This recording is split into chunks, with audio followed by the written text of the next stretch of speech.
Hello. আমার number থেকে phone করলে তো তুমি ধরতে না, তাই আমি অন্য নাম্বার থেকে ফোন করেছি।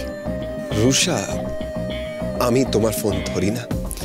তোমার কাছে টাইম কোথায় রূপ? তোমার দোকান, বৌদিদি, আজকাল তো এগুলোই তোমার কাছে বেশি important, isn't it? Anyways, I have a plan. আজকের ফ্লাইটে আমি আর তুমি মুম্বাই যাচ্ছি। ফ্লাইটের টিকিটস বুক করে আমি তোমাকে কুরিয়ারও করে দিয়েছি।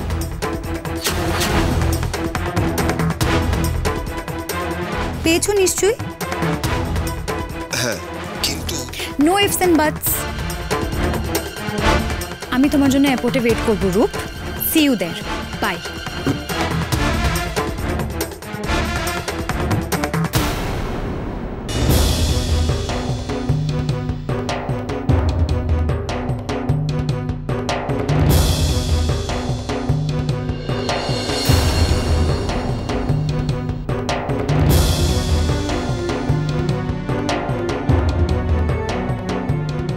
কি হয়েছে রূপ?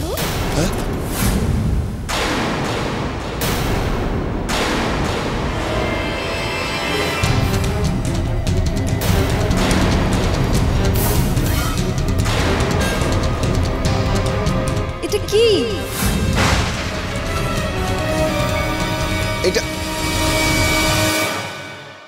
এটা আমার একটা কুরিয়ার এসেছে আমার নামে। আমার এমবিএ ইনস্টিটিউট থেকে পাঠিয়েছে বৌদি। ও আচ্ছা।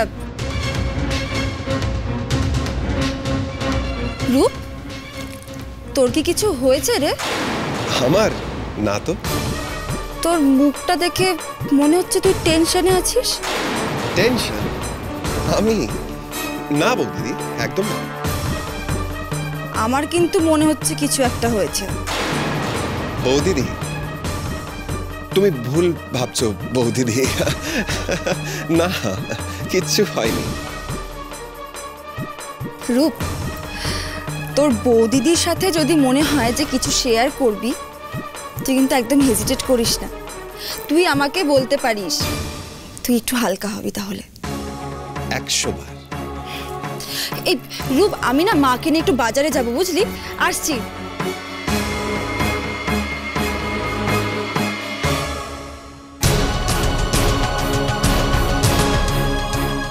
মুম্বাইয়ের টিকিট আমি এখন বাড়িতে সবাইকে, মাকে, পর্দা ভাইকে কি বলবো? এভাবে মুম্বাই যাওয়া যায় নাকি?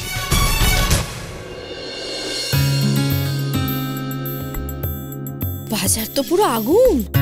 তোরই তরকারি কোনো কিছুতেই তো হাত দেওয়া যাচ্ছে না। আসলে লকডাউন চলছে না, সেই জন্য তো ট্রেন চলছে না। আর যারা সবজি নিয়ে আসছে তাদের তো খরচটা বেশি হচ্ছে, ওই জন্যই এত দাম। কি হয়েছে মা? আমি বললাম আমি পারবো, তোমাকে আসতে হবে না। দাঁড়াও, আমি জল নিয়ে আসছি।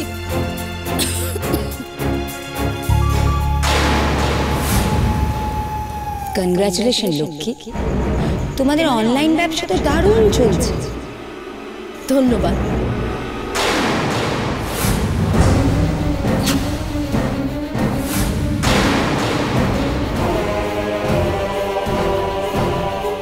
সত্যি লক্ষ্মী, তোমার ছেলেগুলোকে যত দেখছি তত অবাক হয়ে যাচ্ছি।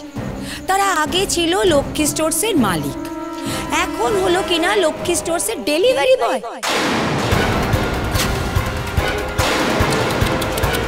বেচারা।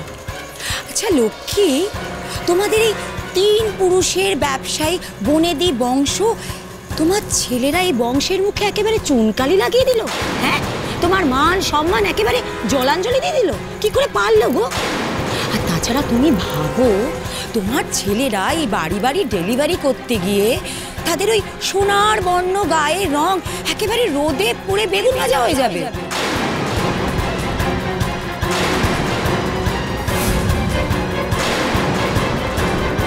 তোমাকে এসব নিয়ে ভাবতে হবে না মামি।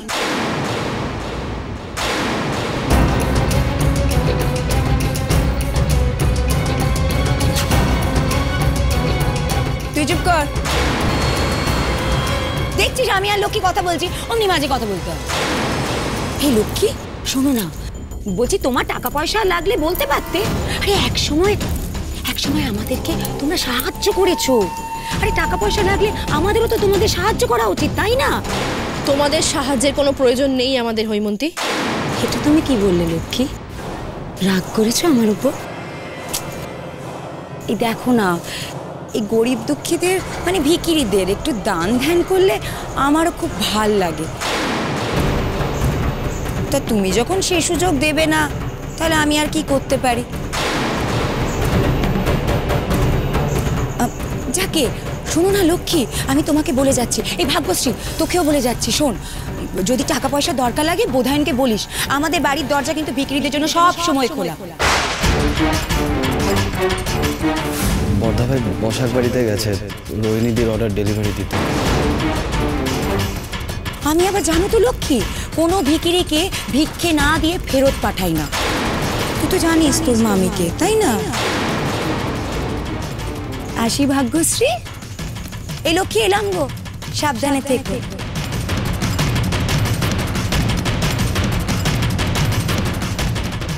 মা এই নাও।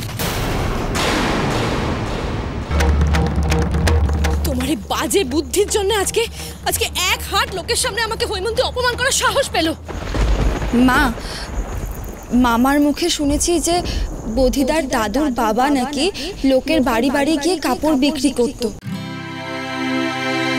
তাতে কি তার সম্মান একটুও ক্ষুণ্ণ হয়েছে? তিনি কি একটুও ছোট হয়ে গেছেন? সেখান থেকেই তো আজকে লক্ষ্মী স্টোর্স এত বড় হয়েছে। মা, কোনো কাজ ছোট নয়। যেই কাজ সৎভাবে করা যায় সেটাই ভালো কাজ, ঠিক কাজ। তোমার কি মনে হয় এরকম অনলাইনে ব্যবসা করে বাড়ি বাড়ি ঘুরে আমাদের ব্যবসায় খুব লাভ হবে? কেন হবে না মা? আর আর তাছাড়া যদি এই আইডিয়াটা কাজ না হয় তাহলে আমরা অন্য কোনো আইডিয়া ভাববো। ব্যবসায় তো নিত্য নতুন আইডিয়ার কথা ভাবাটাই নিয়ম। এইভাবেই তো ব্যবসাকে আরো বড় করা যায়। আমি যতদূর শুনেছি যে আমার শ্বশুর মশাই তো সেরকম ভাবেই লক্ষ্মী স্টোর্সকে বাড়িয়েছেন। তিনি সব সময় চেষ্টা করতেন কত রকম ভাবে লক্ষ্মী স্টোর্সকে আরো বড় করা যায়। মা, তুমি তো জানো, বলো, আমি তো খালি গল্প শুনেছি, আর তুমি তো নিজের চোখে দেখেছো সেটা।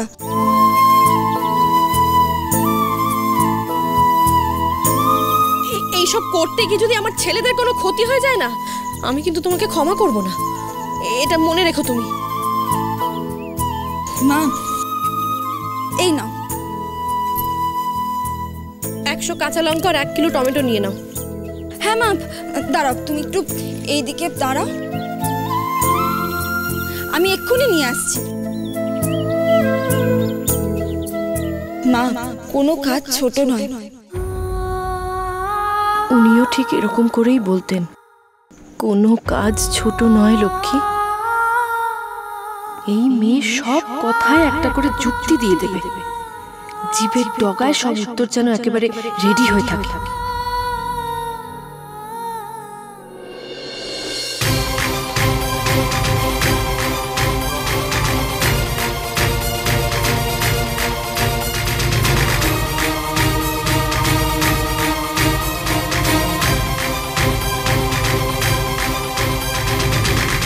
রুষা ফোন ধরল না।